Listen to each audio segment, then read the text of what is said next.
tidak pernah saya menemukan amalan sehebat untuk mendukung dan mewakaf Al-Quran. Al-Quran untuk dibelajari, Al-Quran untuk dihafal. Saya memiliki harapan yang sangat tinggi. InsyaAllah Indonesia, sepanjang apapun kegelapan, sepanjang apapun kegelapan kezaliman, sepanjang apapun kehilangan keadilan, InsyaAllah akan datang satu saat terbitnya matahari adil. Dan InsyaAllah Indonesia akan menjadi negara Al-Quran. Saya bisa meyakinkan gitu karena saya telah merasakan bagaimana di Turki.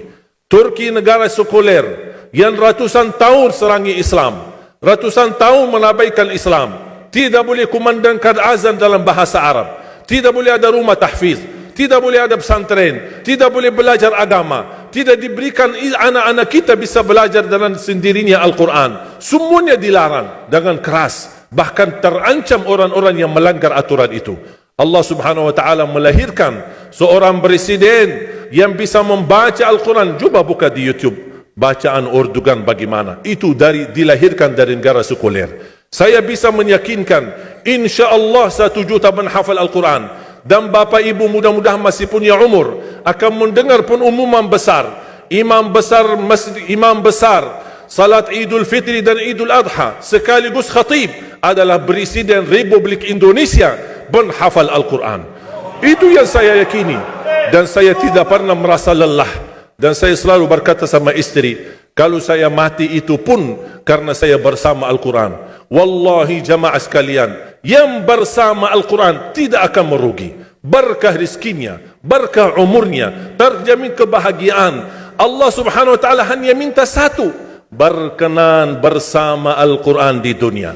Apa yang kita dapat? Apa yang akan dibalas? Akan Al-Quran temani kita di dunia, akan temani kita saat sakratul maut, akan temani kita di kuburan membela kita, akan menemani kita saat kita dibangkit oleh Allah, akan menemani kita saat hisab, akan menemani kita saat berjalan di atas sirat yang sangat tipis dan panjang, bahkan tajam jalanannya. Begitu sampai ke surga, apakah Al-Quran melepas? Tidak akan melepas. Al-Quran masih berkenan, padahal kita hanya cuma sekali berteman sama Al-Quran di dunia.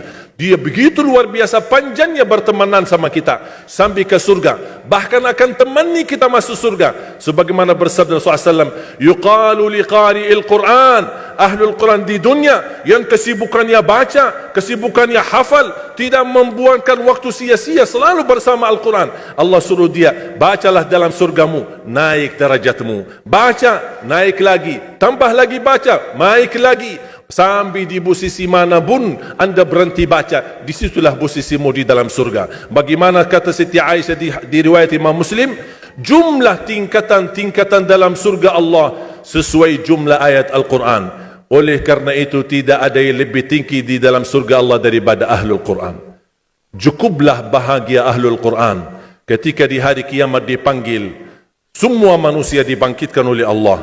Malaikat memberikan pengumuman, mana Ahlul Quran? Berdiri, rapat, berdekatan. Mereka maju, mau bawa kami ke mana? Kalian terpilih menjadi orang yang terdekat sama Allah, karena Ahlul Quran adalah keluarga Allah Subhanahu wa taala. Bukan hanya kita sendiri yang mendapatkan anugerahnya dan manfaatnya, semua keluarga kita, termasuk orang tua kita dan orang yang ada di sekitar kita. Makanya jemaah sekalian, kalau anda gagal penghafal Al-Quran, anakmu pun gagal penghafal Al-Quran, jangan sisakan walaupun saham menjadi saksi baik di hadapan Allah. Ya Allah, saya belum hafal, anakku gagal penghafal Quran, tapi insya Allah hartaku, usahaku, pikiranku, tenagaku bisa terus memperjuangkan Al-Quran. Apa saja ya Allah, insya Allah menjadi saksi baik. Dan nanti di hari kiamat, insya Allah kita bersama Ahlul Quran mendapatkan syafaatnya Al-Quran di hari kiamat. Kita sangat membutuhkan ayat-ayat yang dikumandangkan ketika meninggal dunia.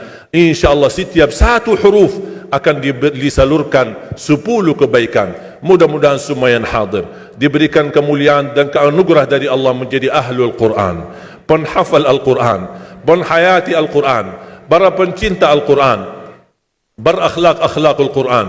Ya Allah, aku mohon atas izinmu ya Allah, kami bersama-sama bertemu di masjid ini. Berilah kepada kami kemuliaan, bersama-sama bersama ahlul Quran di dalam surgamu ya Allah, ya Dzal Jalal wal Ikram, ya Arhamar Rahimin, ya Arhamar Rahimin. Anugerahlah kepada kami anak dan keturunan penghafal Al-Quran, anak dan cucu penghafal Al-Quran yang mampu menjaga nama baik keluarga kami, yang mampu membanggakan kami di hadapanmu hari kiamat, yang mampu menghadiahkan mahkota untuk kedua orang tua kami. Birahmatika ya Arhamar Rahimin. Ya Allah, maafkan kalau kami tidak berhasil menjadi penghafal Al-Quran. Tapi ya Allah, kami kurbankan nyawa kami, harta kami, usia kami, tenaga kami, pemikiran kami, ilmu kami untuk Al-Quran, agar Indonesia ke depan menjadi negara Al-Quran, agar Indonesia menjadi contoh terbaik untuk mata dunia, agar bisa kita melahirkan. Karena saya meyakinkan ya Allah, dan kami semua meyakinkan, terjamin masa depan Indonesia baldatun tayyibatun wa rabbun ghafur kalau selalu bersama Al-Quran. اغفر لنا ولوالدينا ولجميع المسلمين والمسلمات والمؤمنين والمؤمنات الأحياء منهم والأموات. ربنا آتنا في الدنيا حسنة وفي الآخرة حسنة وقنا عذاب النار. وصلى الله على سيدنا ونبينا محمد وعلى آله وصحبه وبارك وسلم والحمد لله رب العالمين. سبحانك اللهم وبحمدك.